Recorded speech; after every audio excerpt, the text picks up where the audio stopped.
Mayong hapon Western Visayas kag Negros Occidental, 49 million pesos slope protection project sa Barangay Agutayan, Santa Barbara nag-usmod pila lang kabulan matapos na human. Halit sang pagkagubas ng dike sa Pangpang sang Suba, ginakabalakan sa mga residente. Si Kim Salinas nakatutok.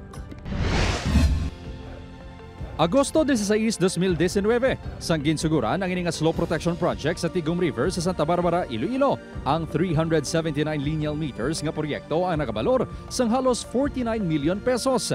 Hulyo 27, 2020 sa tion sang pandemya, natapos ang proyekto. Apang makaliad lang ang masobra 3 kabulan, halos 20% o kung 76 meters ang proyekto ang nag-usmod. Makaligad ang masobra 5 katuig. Ang naguba nga porson ang wala sa gihapon makayo. Suno sa punong barangay sang Barangay Agutayan, kung hindi galayon makayo ang dike, posible madugangan ang pagkatipag sang duta sa Pangpang sang Suba. Nakahalit gid sa naga-study ra nga porsyon kay naga-amat-amat ka tiphag ang part nga dira kag delikado gid sa pamuluyo nga malapit sa Suba. Ginpalabot ako no ini sa DPWH sang punong barangay nga ginbuslan ni Kapitan Sumalde. Apang tubtob subong, wala sa gihapon sang aksyon. Sunod naman sa punong barangay sang Barangay Lupa nga nalabotan man sang proyekto. Apisar makaproteher sa gihapon ang proyekto sa baha, mas maayo nga ini ang makayo. Mas way kayo ay na napilingan bala kalupa sa likod. So pagbaha ang tubig nag-agi sa likod. Kay nakita ko tong sa babaw nga 3 ganito sa ka-layer.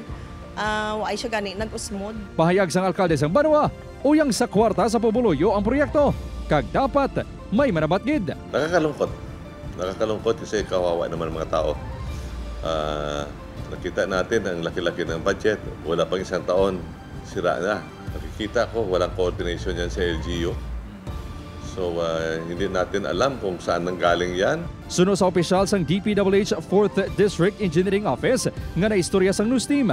Naguba ang proyekto bangod sang flash flood dala sang Bagyo Quinta. Sang ginhingyo na sang ahensya ang kontraktor nga ini ang kayuhon, nagpamalibad ang mga ini. Depensa sa kontraktor, nasunod ang plano sang DPWH. Ang panindugan sa kontraktor ang napamatudan man kuno sa inspeksyon sang DPWH. Apang Hulyo lang sining katuig antes matapos ang 5-year warranty sa kontraktor, nagpasugot na ini nga kayo na lang ang proyekto.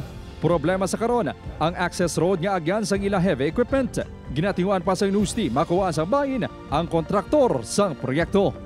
Upod Kirumel Porquia, Kim Salinas, 1 Western Visayas.